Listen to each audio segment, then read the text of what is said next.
You can continue to motivate your teams and get temporary performance, or you can inspire your team and get sustainable results. How many times have I made a New Year's resolution, had the right motivation to get started, only 30 days later to drop everything? At the beginning of this year, probably like you, I was motivated to lose weight. I was motivated to get in shape. In fact, I was so motivated to do it that I signed up for a 100-mile ride, a century ride on my bike. Obviously, I'm not ready to do that. A couple of years ago, I was so motivated to get in shape that I built this gym in my office. At home, I built another gym, but ultimately, I didn't have the motivation to actually get it done. Here's the truth that we need to understand about what motivation really is. We all have it. I am motivated to lose weight, but I'm more motivated about having a great dinner with my wife and enjoying a glass of wine. Not saying it's the right motivation, I'm just saying that I'm motivated.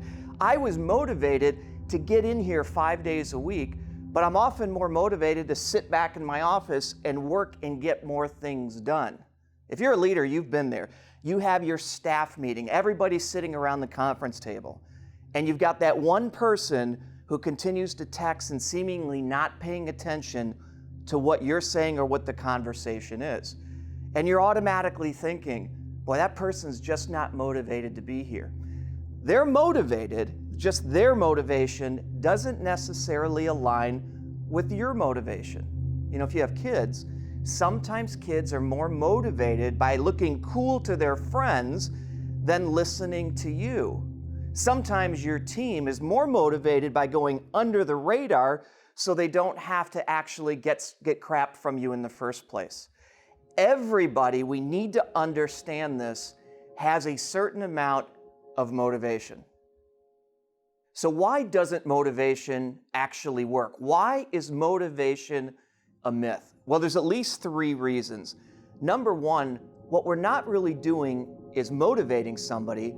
What we're trying to do is change what motivates them. And there's a big difference between the two. Last year, we were looking in one of our businesses to add a new consultant. We needed somebody that was aggressive, professional, wanted to change things up. And you know how it is when you interview somebody that you just think completely fits the bill. We're sitting across the table from her, asking the right questions, getting the right answers, and getting more and more excited that this is the person that we need to add to our team. We did end up hiring the individual, and about 2 weeks later, things started to happen. She went from being the one to ultimately becoming that one. That one that has a bit of a chip on her shoulder, that one that is getting frustrated and showing everybody the frustration because her ideas are not being completely implemented. So as an organization, what do you think we did? We did the same thing that you do. We wanted to motivate her to change. First, it was motivation by more money. We'll keep her happy by throwing some additional dollars at her. The second thing was to motivate her to be nicer by setting her down and trying to change her behaviors. But what was the result of that poorly planned motivation? Nothing changed. We had to understand what her real drivers were. And when we started to let her lead things, started to implement her ideas and let her implement her ideas, her motivation came back. We need to understand that we're trying to change people's motivation, which is very difficult. The trick in motivation is to ultimately allow that person's natural tendencies, natural purpose to come out. So reason number 2, motivation doesn't work, is that we have a tendency to make assumptions about an individual's motivations. Think about it. You're driving down the road and you see a sign for Starbucks. You pull in, and as you walk into the Starbucks, you see 6 or 7 people all sitting there. And you got to think, why are they all there? Is the motivation for them to be there, to be sitting there, all the same? Well, one might be there for the coffee. One might be there for the free Wi-Fi. One may have been there to use the restroom, and now they're sitting down and actually texting one of their friends. their motivation or their behaviors are for completely different reasons. What happens when we treat everybody's motivation the same and make assumptions? I've seen this happen in sales organizations, right? We want to motivate our sales team, so we give an additional incentive for a period of time. We see a spike in performance, but ultimately that spike goes away. The question is why? Well, the natural motivation for some salespeople, yes, I'm sure part of it is money, but maybe it's about the service after the sale, the delivery mechanism in your organization that really motivates them, because their purpose is about seeing people really change. Organizations really have a successful outcome from what you're trying to sell them. When we try to push a certain solution to their motivation, ultimately things have a tendency to fall apart. The third reason motivation really doesn't work is we need to understand this. Motivations change. Your motivations change, my motivations change, the motivations of our team change. Look, when I built this gym, I was focused and had the motivation to ultimately get in shape. Unfortunately, it didn't follow through. Let's think about what we do in the workplace. Some of the tech companies, we throw beanbags at our teams. We have bring dogs to work day. Nothing wrong with some of these items to try to motivate and make a culture that people like to work in. But what ultimately happens? They start to take those things for granted because their motivations have changed. Ultimately, motivation is like part of a fire. But let's think about what that really means. In order to keep that fire burning, what do you have to keep doing? You got to put one log on the fire after the other to continue to feed that fire. When you start to motivate by providing something, whether it's a beanbag chair, whether it's the ability to work from home, and that motivation changes, you have to keep feeding it over and over and over. That's ultimately why we have spikes in performance, but not lasting results. We have to understand the truth. Every one of us has motivation. What we need to uncover is inspiration. Inspiration goes from putting wood on the fire to actually being the fire. So what's the difference between inspiration and motivation? Well, motivation is about my why, about your team's why, which is important but changes. Inspiration is about the impact you have on your people that they have on their customers. Inspiration is the fire. Now ask yourself this question: do you want to motivate or inspire? So how do we apply this idea of inspiration or purpose in our businesses? Well, let's think about how our businesses got started. I'll use mine as an example.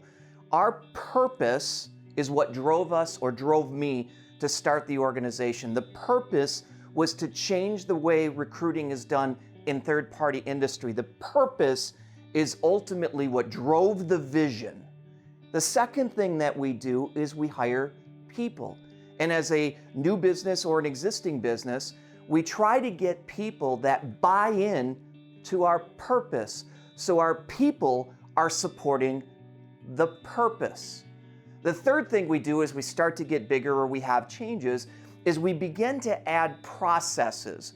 Because as we start to grow, we need to make sure we have guidelines of where we're going. But the processes are actually meant to help the people deliver on the purpose in the first place. And then we start to look at the performance of our team. We want to make sure that the performance is driven by the process, supporting the people in delivery of the purpose. And if we do all of those things, we start to drive profits. So profits are predicated on the performance of our team, the processes that support the people, and the people that are focused on the purpose of the organization, the purpose of your department, whatever it might be. But then as we mature, you have a large organization, what happens? Purpose, unfortunately, becomes in the rear view mirror, and in the front view, what we're looking at is profits. And the entire model turns over. No longer Are we starting with purpose, getting our people to buy into that purpose in order to be rewarded by the profits that we provide? What we start to focus on in that front view mirror is profits. And then we think, okay, I've got to manage my team to perform in order to achieve profits. And the process is, it's not about the purpose any longer, it's about the profits. And ultimately, I've got to drive my people to drive profits, and we begin to forget about purpose. You know, there's a lot of discussion these days about millennials, that they're so purpose-driven. Here's the thing. We're doing a disservice by saying that because everybody is purpose-driven in every organization. Sure, sometimes the purpose of the individual does not align with the purpose of the business. But most commonly, as a business leader, what started off by looking at purpose, by believing in purpose, ultimately churns and becomes all about profits. Profits should be the result of focusing on the purpose of your business and department in the first place. We get it backwards. I see this day in and day out. In fact, I've done the exact same thing. The purpose that drove my business, to help others, to make an impact on others, it ultimately churned to profits. And we had to get back to being a purpose-driven organization, which allows people to commit, to self-motivate, if you want to use that term, based upon the purpose of the business. The question really comes down to, do you want to keep motivating, or do you want to inspire by being clear on the purpose of your business and the purpose of those individuals within your business? So what's the practical takeaway of all of this? Number one, ask yourself, do you know the purpose of your organization? Do you know the purpose of your department? As a leader, is your purpose all about you, which is really motivation, or is your purpose about your team and the impact that they have on your customers? You've got to not only talk about your purpose, you have to live that purpose. Number two, you have to understand the purpose of your people so you can align the two. When you're recruiting people, when you're engaging with your team, people are more than just a set of skills. And obviously, we don't want to focus only on motivation. We have to understand that people have a head, people have a heart. They have certain behavioral drives that you need to know about every one of your team members, and they have a certain drive that comes from within, which is that fire and that purpose. Without knowing what it is of your team, you won't be able to align that with your organization. And number three, stop trying to motivate from the outside.